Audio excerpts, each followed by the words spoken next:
یہی وجہ ہے کہ آپ اپنی جان کے بھی مالک نہیں ہیں، اپنے جسم کے پارٹ کے بھی مالک نہیں ہیں. کسی آدمی کو جو خودکشی سوسائڈ نہیں الاؤڈ ہے، اس کی وجہ یہ ہے کہ آپ اس چیز کو ختم کریں جس کے خود مالک ہو. آپ اونر ہی نہیں ہیں، آپ تو غلام ہیں. اب اس لیے وہ کیا ہے، غلامی کرنے کا مطلب کیا ہوتا ہے؟ جو غلام ہوتا ہے، اب تو خیر غلامی کا دور نہیں ہے. غلام بولتا بھائی، آقا بولا کہ صاحب میرا کپڑا پریس کرو، اس نے کپڑا پریس کر دیا. 5 منٹ کے بعد بولتا کہ ٹوائلٹ جا کے صاف کرو، ٹوائلٹ صاف کرے گا. 2 منٹ بعد بولتا بھائی ہمارے پیر دباؤ، پیر دبائے گا. 5 منٹ بعد بولتا کھانا پکاؤ، کھانا. کیوں؟ وہ غلام ہے. وہ یہ نہیں کہہ سکتا میں کپڑا دھلنے کے لیے غلام ہوں. نہیں. تو ہم نے غلامی اختیار کی ہے پروردگار عالم کی، لہذا ہمارے ساتھ جو معاملہ ہے وہ ویسا ہی ہونا ہے جو اللہ بولتا ہے. اس آیت میں پروردگار عالم کہتا ہے کہ میں غفور ہوں، میں حلیم ہوں، جبکہ تمہارے دلوں کو بھیدے کو جانتا ہوں. میں چاہوں تو کان پکڑ کے، کیونکہ تم میرے غلام ہو. لیکن میں نے اپنے اوپر خود لازم کر لیا ہے کہ میں اپنے بندوں کے ساتھ کیا معاملہ کروں گا. رحمت کا معاملہ کروں گا، غفاری کا معاملہ کروں گا، معاف کرنے کا معاملہ کروں گا، بردباری کا معاملہ کروں گا. کیوں؟ تاکہ یہ بندے جنت پہ چلے جائیں. یہ سب جنت میں جانے کے الگ الگ جو ہیں وہ گٹس ہیں کہ کسی طرح بندہ اپنے آپ کو کیا کر لے، آپ سے بچا کر کے جنت میں داخل ہو جائے. اچھا، حقیقت میں بردباری کا نام یہ ہے کہ آدمی غصے کی حالت میں صبر کرے. سب سے زیادہ ہم، حالانکہ جب غصہ ہوتا ہے تو ہم جو ہے وہ جو بردباری ہوتی ہے، جو صبر ہوتا ہے، وہ ہم لوز کر جاتے ہیں. ہو سکتا ہے 10 منٹ کے بعد جب غصہ ٹھنڈا ہو تو ہم کو یہ معلوم ہو کہ جو کچھ میں نے کیا یہ کیا کیا ہے، غلط کیا ہے. لیکن وہ تو سبھی لوگوں کو ہو جاتا ہے 10 منٹ کے بعد، اگر سب ریکگنائز کر لیتے ہیں کہ مجھ سے غلطی ہوئی ہے. لیکن حقیقت میں بردباری نام کس کا ہے کہ غصہ آیا ہے اور کیا ہے، ٹھنڈے ہیں. سب سے بڑی بات ہوتی ہے کہ غصہ آنے کے بعد بندہ کیا رہے، ٹھنڈا رہے. اللہ کا رسول فرمایا ہے کہ جو غصہ جلدی آئے جلدی جائے، یہ ایک کیٹیگری ہے. دیر میں آئے دیر میں جائے، یہ دوسری کیٹیگری ہے. جلدی آئے دیر میں جائے، یہ سب سے برا ہے. غصہ آتا جلدی ہے، جاتا دیر میں ہے. بعض لوگ دیکھیں کوئی آفیسر ہو جاتے ہیں یا کچھ، دل میں رکھے ہوئے 2-2 4 سال 5-5 سال کے بعد اپنے نیچے والے سے بدلہ لے لیں گے اٹھا کر کے. وہ غصہ وہاں جا کر کے نکال دیتے ہیں. تو اور سب سے اچھا کیا ہے، دیر میں آنا جلدی جانا. دیر میں آنا اور جلدی، تو یہ 4 طریقے ہوتے ہیں غصے کے. اللہ کے رسول میں کہ سب سے اچھا غصہ اس بندے کا ہے کہ آتا دیر میں ہے اور جاتا بہت جلدی ہے. بہرحال یہ ہم کو آج آپ کو بات بتانا تھا بردباری کے بارے میں. دوسری چیز جو بتانا چاہ رہے ہیں کہ وہ یہ ہے نرمی، جس کو لطیف کہتے ہیں، لطف کہتے ہیں، نرمی کہتے ہیں. ان اللہ لطیف بعبادہ، اللہ تعالیٰ بڑا نرم دل ہے. یہ جو نرمی کا معاملہ ہے، اس کے بارے میں بڑی الگ الگ رائے ہیں، بہت لکھا گیا ہے. کہنے میں ایک چھوٹا سا لفظ ہے. اللہ کے رسول صلی اللہ علیہ وسلم نے ایک مرتبہ فرمایا کہ لوگوں، دین میں آسانی کرو، دین میں آسانی کرو. ہم مولویوں کو کیا عادت ہے، کیونکہ ہم ہی تو اس کے پولیس ڈپارٹمنٹ ہے، پولیس ڈپارٹمنٹ ڈنڈا جلدی چلاتا. حالانکہ اگر آپ پولیس کے ورڈ کو، کبھی آپ نے دیکھا کہ پولیس اسمال لیٹر میں نہیں لکھا جاتا ہے. پولیس ہمیشہ کس میں لکھا جاتا ہے، کیپٹل لیٹر میں لکھا جاتا ہے. اگر آپ اس کے ایک ایک ورڈ کو جا کر کے دیکھیں کہ یہ پولیس کا جو کیوں نکالا گیا ہے، یہ اس کو لفظ پولیس کیوں رکھا گیا ہے، تو اس کے اتنے اچھے معنی ہیں جس کا آپ تصور نہیں کر سکتے. وہ ایک بھی موجود نہیں اس کے اندر. پی سے پہلا ہی لفظ پولائٹ کا ہے کہ بڑے نرم دل ہوتے ہیں، بات ہی شروع کرتے ہیں سختی سے. عربوں میں تو خیر ماشاءاللہ اس بات کا ہوتا ہے، ایکسیڈنٹ بھی ہو جائے گا تو پہلے آتے ہی سب سے پہلا جملہ کیا بولیں گے، سلامتک، اللہ نے آپ کو سلامت رکھا. ہاتھ ملائیں گے، سلام کریں گے، گلے لگائیں گے. بھلے ہی آپ بڑے سے بڑے مجرم ہو، لیکن وہ پہلے آپ کو دعا دیں گے سلامتک. آپ ہی کی غلطی ہے، آپ نے سگنل توڑا ہے، سب کچھ کیا ہے، لیکن وہ آ کر کے سب سے پہلے دیکھے گا بندہ اگر چوٹ ووٹ نہیں لگی ہے، سلامتک کہہ کے آپ سے ہاتھ ملائے گا. اگر وہ خود عرب ہے تو ناک ملائیں گے، دونوں کافی خیریت ہے، یہ کیسے ہیں، اونٹ کیسا ہے، سب پوری کی خیریت لے لیں گے. سب ساری خیریت کے بعد اب پوچھیں گے معاملہ کیا ہے. تو وہاں پہ تو وہ لفظ پولائٹ کیا ہوتا ہے، استعمال ہوتا ہے. تو ہم لوگ جو دیندار لوگ ہیں، جو مولوی لوگ ہیں، یہ بھی شریعت کے کیا ہیں، پولیس ہیں. لہذا ان کو بھی پہلا لفظ اگر وہاں نہیں ہے دنیا والے پولیس میں، تو کم سے کم ہم کو پولائٹ رہنا چاہیے. سمجھے؟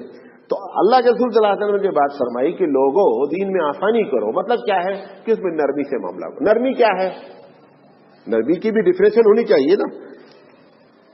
بھئی ایک آدمی کو سورہ بقرہ پڑھائی جاتی ہے تو بولتا بہت برا ہے. دوسرے آدمی کو قل بالناس پڑھو تو کہتا ہے یہ بھی بڑی پڑھ رہا ہے.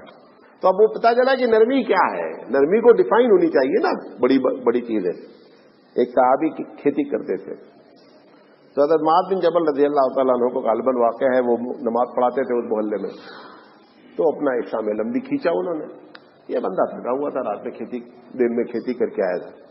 تو نماز پڑھا رہے تھے، بیچ میں توڑ کے چلے گئے کہ تم ٹھیک ہے پڑھاؤ اپنا، میں جا رہا ہوں.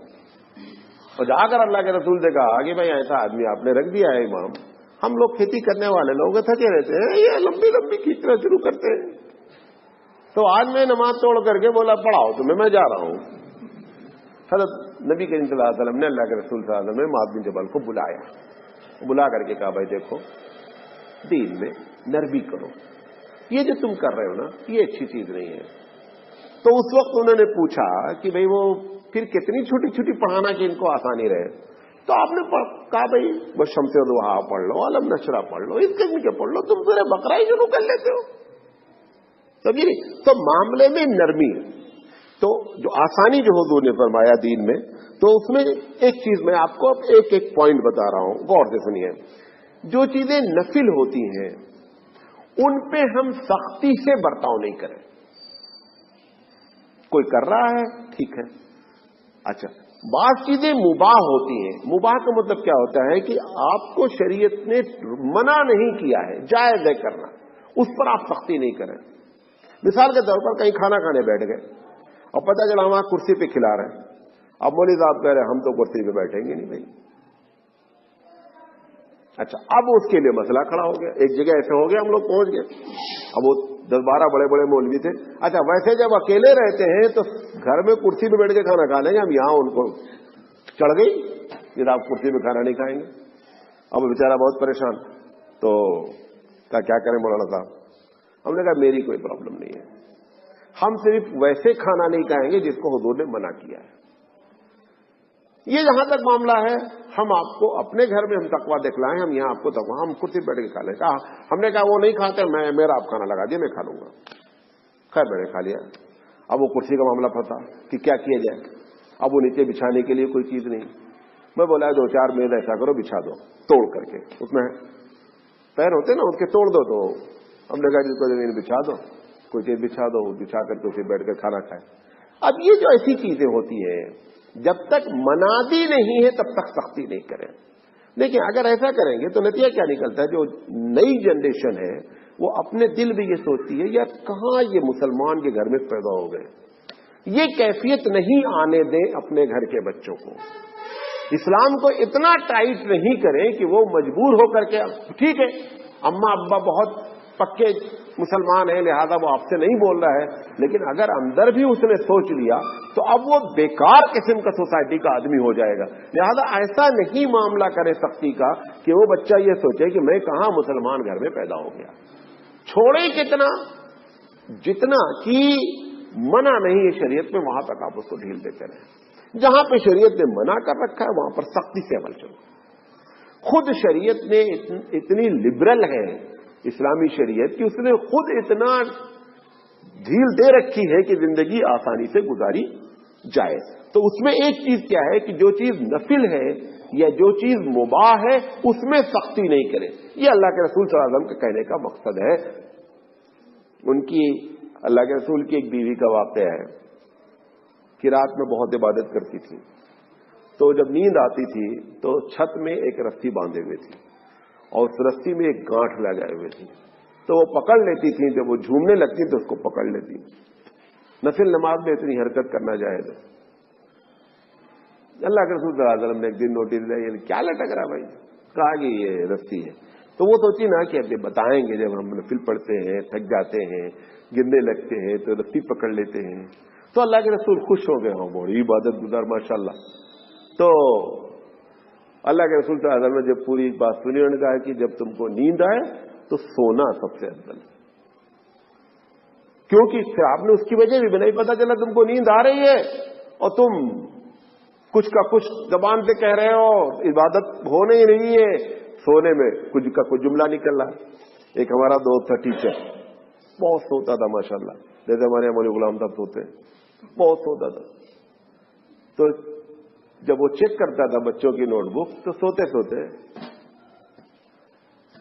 اب وہ اس کی عادت پڑ گئی تھی، ایسے پلٹتا رہتا کرتا رہا. کئی سادے پیج پہ اسے چیک کر ڈالے، سوتے سوتے میں سادے پیج پر بھی سینے سے مار رہا ہے اور لال رنگ لگا رہا ہے. تو وہ اتفاق سے میں گزر رہا تھا تو میں نے دیکھا کہ یہ سو رہا ہے اور چیکنگ کر رہا ہے، کیا کر رہا ہے. میں جا کر کے ہاں کیا ہے، میں نے یار کیا کر رہے ہو، کہہ جائیں. ہم نے کہا سب تو تم نے سادے پہ چیکنگ کر رکھی. تو اب اس وقت خیر وہ تو غلط ٹائم، ابھی نہیں کہیں گے اچھا تم کلاس چھوڑو سو جاؤ، وہ تو سستی کی وجہ سے. وہ رات کا ٹائم جس میں وہ بیوی کر رہی، حضور نے منع فرمایا کہ جب تم کو نیند آئے تو کیا ہے سو جاؤ. ایک ایسے ہی صحابی کا اور واقعہ ہے، پوری رات عبادت کرنا، دل میں روزہ رکھنا. حضرت عمر رضی اللہ تعالیٰ عنہ کا زمانہ تھا. اب ابی بن کعب رضی اللہ تعالیٰ بیٹھے ہوئے تھے، عدالت لگی ہوئی تھی.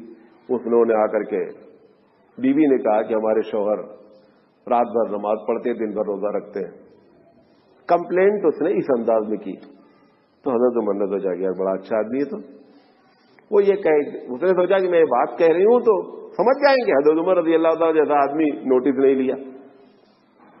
تو انہوں نے کہا اتنی بات ہے، ٹھیک ہے چلو بس معلوم ہو گیا بھائی تمہارا شوہر بہت اچھا ہے.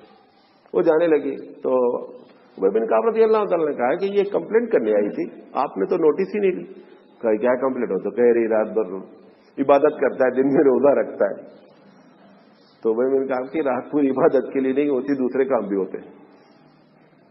کہا کہ تم کیا سمجھے؟ کہا وہ کمپلینٹ کرنے آئی تھی کہ میرا شوہر میرا حق ادا نہیں کرتا. کہا تم نے بات سمجھا؟ کہا بلا اس کو. وہ عورت کو بلایا گیا. کہا بھائی تم جو بات کرنے آئی تھی وہ تعریف کرنے آئی تھی یا شکایت کرنے؟ انہوں نے کہا نہیں میں شکایت کرنے آئی تھی، لیکن آپ سمجھے نہیں. تو انہوں نے کہا ٹھیک ہے ہم مسئلے کی تحقیق کریں گے. پھر دوسرے دن عدالت میں حضرت کو بلایا گیا. وہ جو بہت زیادہ نماز پڑھ رہے تھے ان کو بلایا، پوچھا گیا کہ بھائی ایسی بات ہے؟ کہا ہاں میں تو رات بھر عبادت کرتا ہوں، دن بھر روزہ رکھتا ہوں. تو عبداللہ بن ابی انہوں نے کہا کہ آپ ہی ججمنٹ بھی دیجیے، جب بات آپ سمجھے تو میں فتویٰ بھی آپ ہی دیجیے کہ اب اس کا مسئلے کا حل کیا ہے. انہوں نے کہا کہ یہ جو آپ کی حرکت ہے یہ صحیح نہیں ہے، یہ دین میں اتنی سختی نہیں ہے، دین میں نرمی کی بات ہے. تم روزہ رکھو، رات میں عبادت کرو، لیکن تم 3 دن عبادت نہیں کرنے کا ہے، یعنی 3 دن عبادت کرنے کا، چوتھے دن عبادت نہیں کرنا. یہ ججمنٹ تمہارے بارے میں ہے. بہت تم کو عبادت کا شوق ہے رات بھر کرنے کا، تو ایک دن آپ کو ہر حال میں 4 دن میں کیا کرنا ہے؟ چھوڑنا ہے. یہ تمہارے بارے میں فیصلہ ہے. خیر چلے گئے. حضرت عمر رضی اللہ عنہ پوچھے یہ 3 اور 1 کا چکر آپ نے کیا چلایا؟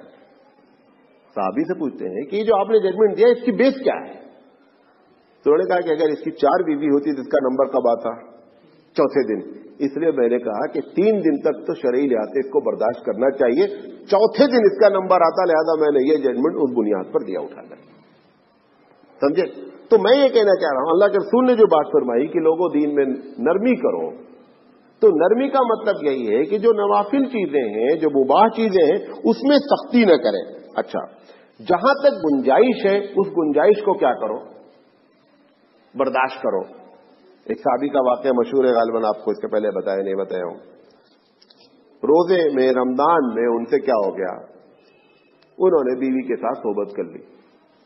اب پہلے تو پوری بات آج بتا رہا ہوں، بیچ بیچ سے ہمیشہ بات بتائی جاتی ہے. تو پہلے اپنے 2-4 جو بڑے تھے ان سے کہا کہ مجھ سے ایسی غلطی ہو گئی، اب میں کیا کرنا، اور میرے ساتھ چلو اور اللہ کے رسول کے سامنے اس مسئلے کو رکھو. وہ بولے غلطی تم نے اتنی بڑی کی ہے، ہم لوگ تو قطعی جائیں گے نہیں. انہوں نے بڑی سختی برتی ان کے ساتھ. اب یہ بیچارے بہت پریشان، اب ان کو اندر سے گلٹی بھی ہو رہی کہ اتنا بڑی حرکت ہو گئی ہے، معلوم نہیں کیا سزا ملے گی. تو گاؤں والے بولے کہ میں نہیں جاتا آپ کے ساتھ. کہ ٹھیک ہے آپ نہیں جاتے، میں جاؤں گا بھائی، مجھے تو جانا ہے. گئے اللہ کے رسول کے پاس، اپنی پوری بات رکھ دی کہ ایسی سی بات ہے. تو حضور نے فرمایا کہ ایسا کرو کہ یہ تو مسئلہ نص سے ہے، لہذا آپ ایک غلام آزاد کریں. تو انہوں نے اپنی گردن پہ ہاتھ رکھا، کہا یہی ایک گردن میرے قبضے میں ہے، بقیہ کوئی گردن میرے قبضے میں نہیں کہ میں اس کو آزاد کروں. تو حضور صاحب نے فرمایا کہ 60 دن روزہ رکھو. کہا ایک روزے میں تو یہ عالم ہوا اور 60 میں تم اور رکھا رہے. دیکھیے کتنی لاجک بات، سید الانبیاء سے کر رہا ہے بندہ بے تکلف، کیونکہ وہ دل کا سچا آدمی ہے. وہ کہہ رہا اللہ رسول اگر اتنا ہی ہم اپنے اوپر قدرت رکھتے ہیں تو یہ معاملہ ہی کیوں پیش آتا؟ 60 روزہ آپ اور رکھا رہے، کیسے گاڑی چلے گی؟ تو حضور صلی اللہ علیہ وسلم نے کہا اچھا ایسا کرو کہ 60 مسکین کو کھانا کھلا دو اور فلاں جگہ چلے جاؤ، وہ ایک زکوٰۃ وصول کرتے ہیں اور ان سے پیسے لے لو اور جا کر کے. کہا ٹھیک ہے. ان کے پاس گئے، جا کر وہ لے کر کے آ گئے.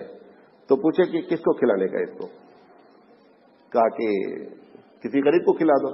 کہا آج رات میں خود فاقے سے ہوں، آج میں آیا ہوں، رات میں نے کھانا نہیں کھایا ہے، میں خود فاقے سے ہوں اور اس پورے وادی میں مجھ سے زیادہ کوئی غریب ہے نہیں.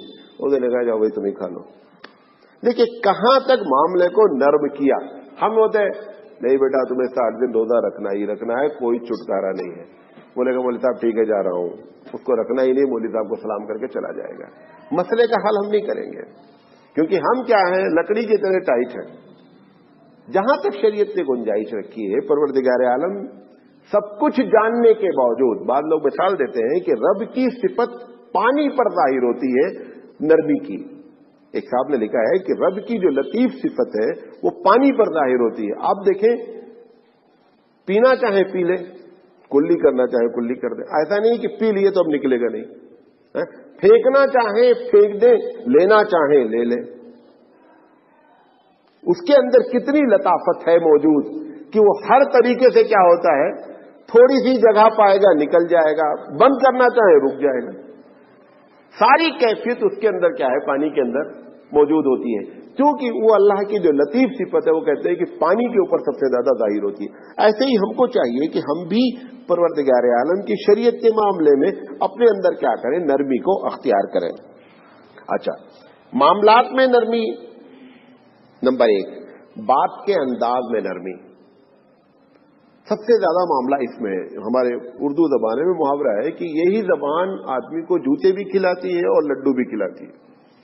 بات کرنے کا انداز اتنا زیادہ افیکٹو ہوتا ہے کہ جس کو آپ تصور نہیں کرتے. باڈی لینگویج تو بہت زیادہ. بھائی آپ کسی سے کہتے ہیں بھائی صاحب چلے جائیں بھائی، اور کسی سے کہیں نکلے آپ، تو دونوں میں زمین آسمان کا فرق ہے. بات وہی آپ کہہ رہے ہیں.